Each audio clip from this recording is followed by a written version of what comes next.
and expect nothing but the best. It's Bigger Ten. Here's Steve Deace. Greetings. Welcome to this week's episode of Bigger Ten. I am Steve Deace alongside my co-host here, Aaron McIntyre. Aaron, good to see you. How are you? I'm doing all right. Saw you got some sun? Nope. Exactly. So we are continuing on here on Bigger Ten, despite... I love that. He just, nope, did not. In fact, we woke up to snow this morning in Iowa, right? Which I had the same reaction to. Nope. Yep. April 15th, snow. There you go. Well, we continue on here on Bigger Ten, despite the fact that pretty much the entire sports world is shut down right now, unless you're Belarus soccer's your jam. And it is right now. Apparently, Aaron is Jimmy the Greek Snyder. Yeah. You're about to get classified as a Belarus soccer sharp over at William Hill. Yeah, I hit a 3-leg Belarusian parlay not too long ago from William Hill. I told you wrong earlier today. It wasn't Paraguayan soccer I was betting on. It was actually Nicaraguan soccer. It's just such a higher level. On. Yes.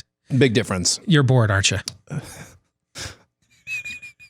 Yeah. No one intentionally bets Belarusian soccer. Nope. You just end up there. Yeah. Right. Exactly. Yep. All right.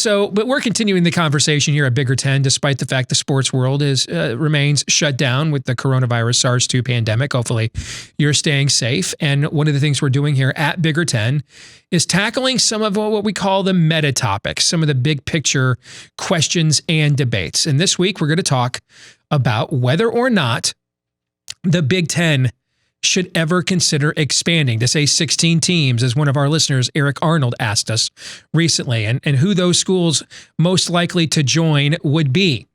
And I posed this question to our audience this week on our Twitter account, @Bigger10. And here were the polling results. Do you think the Big Ten should consider expanding in the near future?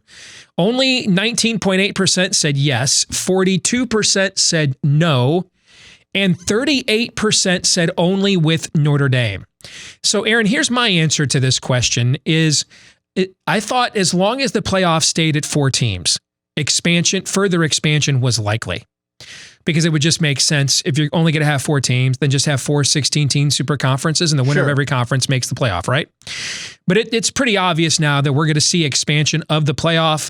This has been written about recently by Brett McMurphy, who did a poll of, I think it was 88 Division I athletic directors, and found overwhelmingly they favored expanding the playoff. Pete Thamel at Yahoo has a story out today saying the current budget crunch because of coronavirus, they need revenue.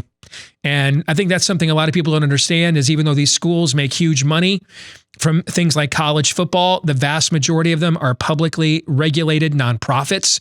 So not sitting around with millions upon millions of dollars in cash reserves. They're pretty much spending everything that comes in the door, out the door every year. Ohio State University is the largest athletic department in our league. It reported an operating deficit of $600,000 last year. So that's pretty par for the course with a lot of nonprofits like this. So Thamel said, hey, it's there's no way, it's inevitable now. We're going to see massive playoff expansion and maybe beyond 8 teams, maybe to 12 or 16, because they're all going to need the revenue to make up for the shortfalls they're currently seeing with coronavirus. Well, if that's the case, then I don't think we're going to see another round of mass realignment because the Big 12 conference is making too much money now. The Pac-12 is not, but that's largely because of mismanagement. There's still a lot of very attractive markets out west, whether it's Denver, Los Angeles, San Francisco, San Diego, Seattle, Portland. I mean, these are major league, Phoenix. These are major league markets. So the Pac-12 just needs a better commissioner and better management, and then I think you'll see them begin to catch up. So my position on this would be, unless it included Notre Dame, I don't think it's something the Big Ten at this point should even consider, and nor does it have to if the playoff is going to expand. I largely agree with that. And so the first question I asked myself after this question is expansion to what end? To what end? Why would you want to expand at this point? And I'm not totally sure what the argument was before, but I think it had something to go along the lines of bigger conference with better teams, you're more likely to have a very successful conference, or at least the opportunity at a very impressive or TV eyeballs. Yes, the biggest TV contract. And but with the Big Ten, I think those objections are basically gone now. I mean, how much bigger really can you get? And then there's the fact too that now that we're cutting the cord, those TV eyeballs don't mean as much as they meant 10 years ago. Right? I mean, you're a YouTube TV subscriber, right? Okay. So those TV market numbers don't mean what they did. Like if we were doing all the expansion right now that was done in 2010, I don't know that Rutgers would be in the Big Ten. I mean, it made perfect sense at the time, and it's made perfect sense for the last few years because of what adding New York does to what you can charge for ad revenue. But now that we've seen so much democratization between Amazon, Roku, and YouTube, I mean, there's so much of this now that even Sony got out of the business with PlayStation Vue because they just couldn't compete. There was just so many other products out there on the market now that I don't know that the television revenue argument for Rutgers makes the kind of sense that it made 10 years ago. Agreed. So I kept thinking about this, to what end? And the only plausible theory that I could come up with is this. If you get to a better number of teams, like 16, you look at what the NFL does. They have the perfect number of teams. The schedule is formulaic, and that's the only reason why I could see a need for expansion. And I don't even think it's a need, because when you get to that 16 number, it becomes a lot easier to base schedules formulaically, get a little bit more parity within your league play. And so that's basically the best reason that I could come up with possible expansion. And I agree, Notre Dame. That would be really, really hard to do. Although, who knows? With the NBC TV contract, I believe they still have that may or may not look as enticing in 2 years, in even a year, as it did 5 years ago or 10 years ago, for sure. And so maybe it's not quite as big of a mountain to climb getting Notre Dame to come to the Big Ten as it used to be. If they start to see, hey, NBC's not going to be able to do as much, here's this massive, massive pot that you can partake of if you join the Big Ten as far as television revenue goes. I think that could be one. Back a few years ago, there were several theories that maybe the Big Ten could pick off one of Oklahoma or Texas. But now, like you said, the Big 12's in pretty good shape as well. They've launched their own kind of network on ESPN. So that's not nearly as enticing. So then after that, I don't know where you go. I don't know how much bigger. Again, I'm kind of fitting this into the 16-team thing.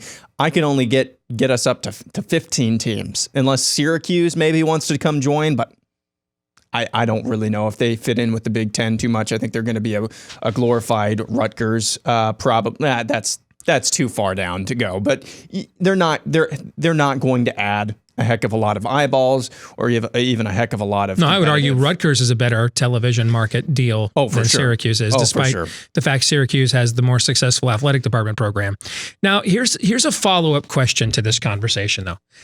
Could you see, if we are going to see massive playoff expansion, and I do think we will see it, could we see trading off of schools for more geographic consistency? Meaning, could you see a West Virginia go to an ACC in exchange for somebody else taking their place in the Big 12? Could you see some of that regional consistency restored in how these leagues maybe go about? Because here's the thing here's the argument for not going to 16 teams or 12 teams or 8 in these conferences is it may mean the end of your conference championship game. And those are huge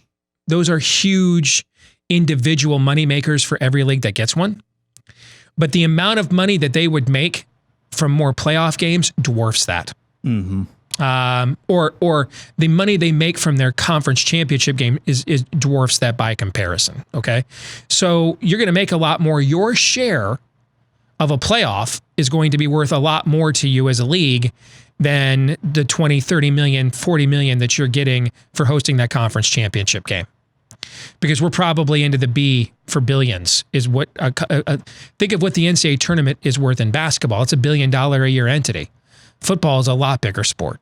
So could you, if we're going to have that level of revenue sharing now across the sport, could schools sit there and say, you know, maybe it makes more sense for blank to be in our league than in yours. So we're all making pretty much the same money now anyway, you know, so let's restore some form of regional consistency. Could we see something like that?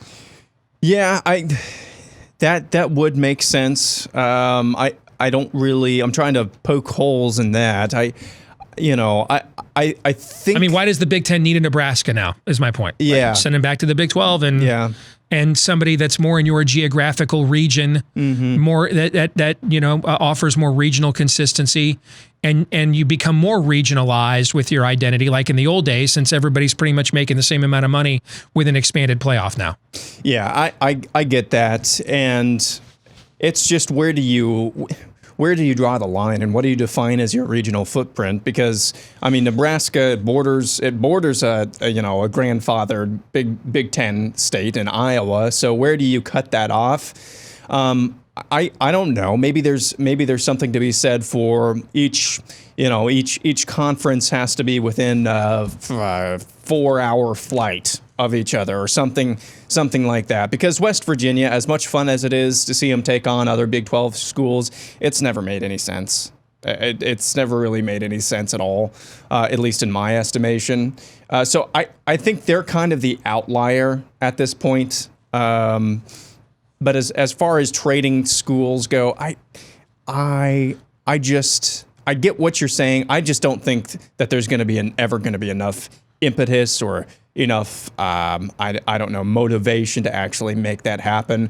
If they're getting paid just the same now, the way they are, unless some authority figure comes in and says, this is the way things are going to be and we're going to get these conferences balanced out, I just don't think that they're going to do that voluntarily. What's better for college football? I don't know, I'm asking.